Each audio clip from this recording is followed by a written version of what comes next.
இன்றைக்கி கடவுள் நம்மளுக்கு கொடுத்துருக்க வசனம் புலம்பல் 3:27-28. தன் இளம் பிராயத்தில் நுகத்தை சுமக்கிறது மனுஷனுக்கு நல்லது, அவரே அதை தன்மேல் வைத்தார் என்று அவன் தனித்திருந்து மௌனமாக இருக்க கடவன். இந்த வசனத்தை குறித்து கடவுள் என்ன சொல்கிறத பார்ப்போம். நம்மளுடைய இளம் வயது தான் நம்ம எதிர்காலத்தில் வாழ போகிற வாழ்க்கைக்கு ஆரம்பம். இந்த வயதில் எது சரி எது தப்பு நம்மளால் புரிஞ்சுக்க முடியும். இந்த வயசில் தேவன் சில பாரத்தை நம்ம மேலே சுமத்துறாரு. எதுக்காகனா நம்ம பக்குவம் அடைகிறதுக்கு.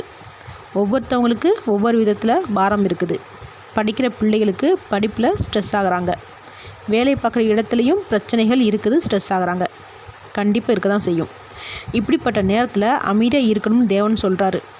நாம் எரிச்சல் பட்டு அவசரப்பட்டு கோபத்தில் ரியாக்ட் பண்ணும்போது அதில் இருக்கிற நன்மையை கற்றுக்க முடியாது, அதில் இருக்கிற கெட்டதையும் தெரிஞ்சுக்க முடியாது, அங்கே நடக்கிற சூழ்ச்சிகளும் நமக்கு தெரியாது. இதை தெரிஞ்சுக்கிட்டு நான் என்ன பண்ண போகிறேன்னு சில பேர் நினைப்பாங்க. ஆனால் நம்ம அடுத்தடுத்த இடத்துல வேலை செய்யும்போது எத்தனையோ மக்களை நாம் சந்திக்கும்போது மறுபடியும் நம்ம தோற்று போகாமல் ஏமாந்து போகாமல் சுதாரிச்சுக்கலாம். அப்போது அந்த அனுபவம் தான் நம்மளை பக்குவம் அடைய வைக்குது. அதனால் தேவன் நமக்கு பாரத்தை கொடுத்தாலும் அதில் நாம் சகலத்தையும் கற்றுக்கிட்டு இருக்கிறோம்னு நினச்சி சந்தோஷப்படணும். ஆமேன்.